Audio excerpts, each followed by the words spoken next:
Congress zeroes in on small business administration fraud, the Fed votes to cut rates, and foreign travelers to the U.S. may soon have to provide more than just their passports to enter.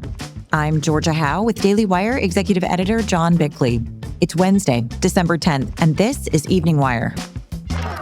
The Senate Small Business Committee held a hearing today on governmental waste and fraud, and Daily Wire investigative reporter Luke Rosiak testified. Rosiak has spent over a decade reporting on the Small Business Administration's 8A program and has uncovered numerous schemes ranging from pass-through fraud to a $550 million bribery operation. Here's Rosiak in his opening statement. The most openly abused and shockingly corrupt program in the federal government is so-called set-aside contracting.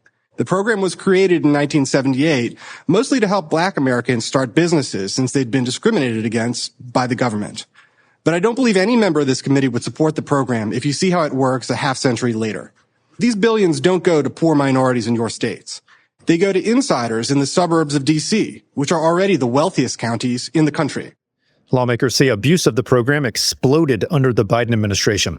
Now Treasury Secretary Scott Bessent and SBA Chief Kelly Loeffler are investigating what some watchdogs warn could be a $100 billion scandal.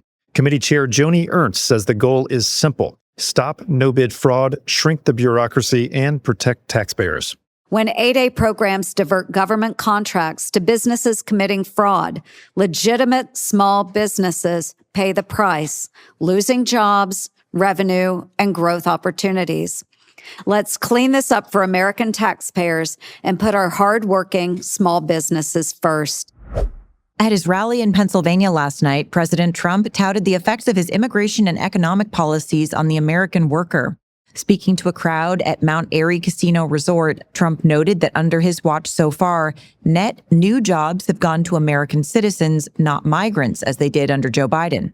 Before I entered office, 100% of all new net jobs were going to migrant workers. Think of that, 100% of new jobs. But since I took office, 100% of all net job creation has gone to American citizens. How about that? Before 100% went to people that came into the country illegally. Again, many of them from prisons, many of them gang members, drug members, Tren de Aragua. More Americans are working today than at any time in the history of our country. The president also shared a miraculous update on National Guardsman Andrew Wolf, who was targeted by a gunman in D.C. Today I got a call that he got up from bed. Do you believe that? He got up. He got up. Now, he didn't speak. He's not ready for that yet. He got hit in the head. But he got up, and boy, they're so happy. It's amazing. And President Trump suggested that the appointment of Fed Chair Jerome Powell might not be legitimate because of the use of the infamous Biden auto pen. I just heard it could be that all 4 commissioners in the Fed, I hear that the auto pen may have signed those commissions. Now, maybe I'm wrong, but we're going to check. Would you check that, Scott, okay? Because I'm hearing that the auto pen could have signed maybe all 4, but maybe a couple of them. We'll take 2. Speaking of Jerome Powell, the Federal Reserve has approved its 3rd interest rate cut of the year, lowering the benchmark rate by another quarter point. Fed leaders say they're trying to steady a cooling job market, even as inflation remains stubbornly elevated. The vote wasn't unanimous. 2 regional Fed presidents pushed to hold rates steady, while one governor called for a deeper cut. Powell said the Fed is navigating a difficult balance, with inflation risks still tilted upward and employment showing signs of strain. Conditions in the labor market appear to be gradually cooling, and inflation remains somewhat elevated. There's no risk-free path, and I think we're doing the best we can for people. The suspect accused of shooting a Kentucky State University student and killing another on Tuesday has been identified as an Indiana man not enrolled at the school. Daily Wire senior editor Joel Needler has the latest. Authorities have identified the shooter as a 48-year-old black man. The suspect has been arrested on charges of first-degree assault and murder. Police have yet to reveal a motive for the shooting, and one surviving victim remains in critical condition. Police were called to campus on Tuesday afternoon just after 3 p.m. to reports of shots fired. Authorities now say there are no more active safety threats on campus. Kentucky State University's president called the shooting a senseless tragedy. Senate Democrats on Tuesday blocked a motion to condemn socialism. The House passed the resolution last month with broad bipartisan support. 86 Democrats joined Republicans to support it. GOP Senator Rick Scott spoke in favor of the resolution on the Senate floor yesterday. Socialism has never worked. It's an old, barbaric, discredited idea that's failed every time. The answer isn't more government, it's less.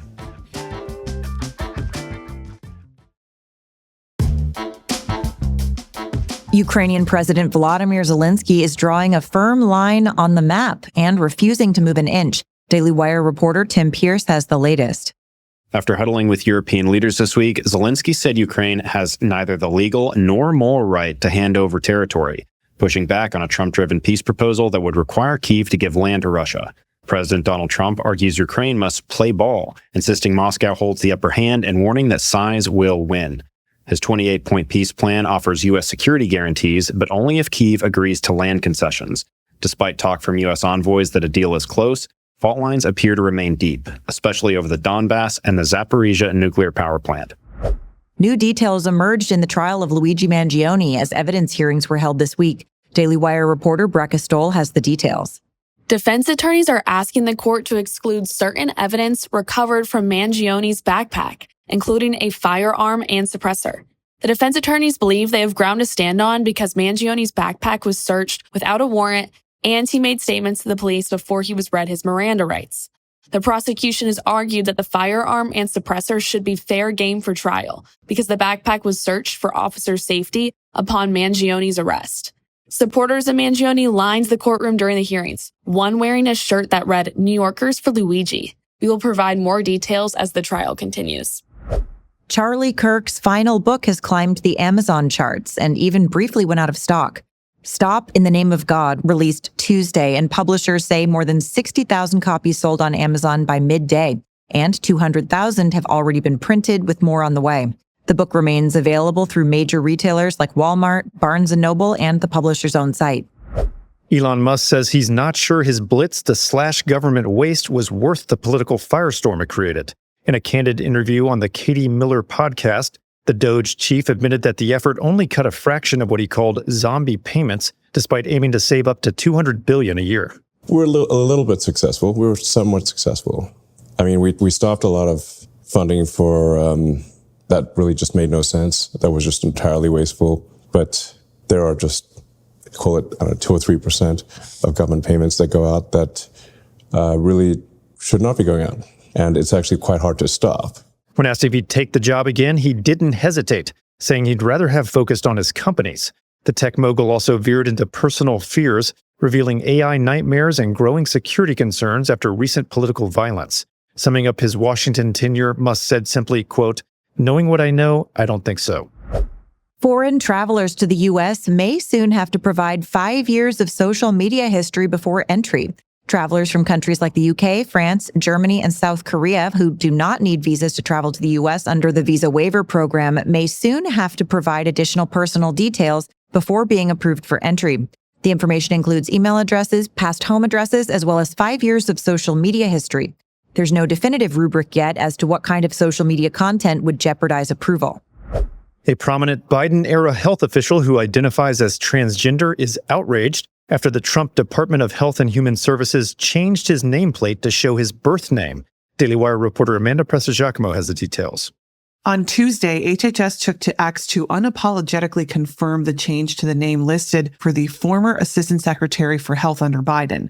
The portrait plaque displayed in the HHS offices now shows the portrait of Richard Levine instead of the official's trans-identifying name, Rachel Levine. Levine was upset about the change, calling it petty and an act of bigotry. But HHS argues that the change better reflects their mission to express gold standard science at all times. A spokesman said, quote, "We remain committed to reversing harmful policies enacted by Levine and ensuring that biological reality guides our approach to public health."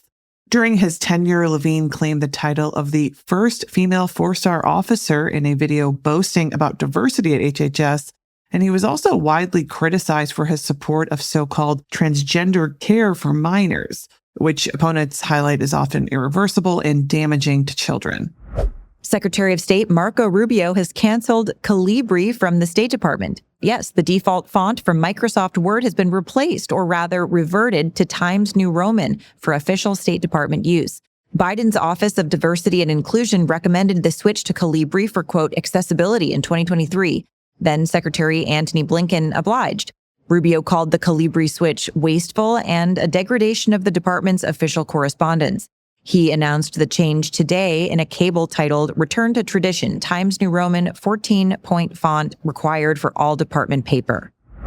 And the Golden Globes completely snubbed massively popular conservative and independent podcasts in their newly created category, Best Podcast. Daily Wire entertainment reporter Amanda Harding reports. Instead of including some of the most listened to podcasts in the nation, the organization nominated mostly actors and comedians for the category. Nominees included Armchair Expert with Dax Shepard, Alex Cooper's Call Her Daddy, Good Hang with Amy Poehler, The Mel Robbins Podcast, NPR's Up First, and Smart Less, hosted by actors Jason Bateman, Will Arnett, and Sean Hayes. Notable snubs include The Joe Rogan Experience, widely known to be the most popular podcast in the nation, and a chart topper across Apple, Spotify, and YouTube. Other huge conservative podcasts left out include The Ben Shapiro Show and The Megyn Kelly Show, both of which regularly top the conservative news podcast charts. And not exactly a surprise there, but who needs an award when we have our great audience, Yeah, Georgia? so true. Already feeling that Christmas cheer here, only 15 days, but who's counting? All right, those are your drive home updates. To learn more about these stories, go to dailywire.com. And in case you missed it earlier today, we covered some major stories, including President Trump highlighting the administration's affordability efforts, a key Senate race gaining a new wrinkle in Texas, and the medical establishment erupting at a new FDA memo on vaccines. Thanks for tuning in. We'll be back tomorrow morning with another full edition of Morning Wire.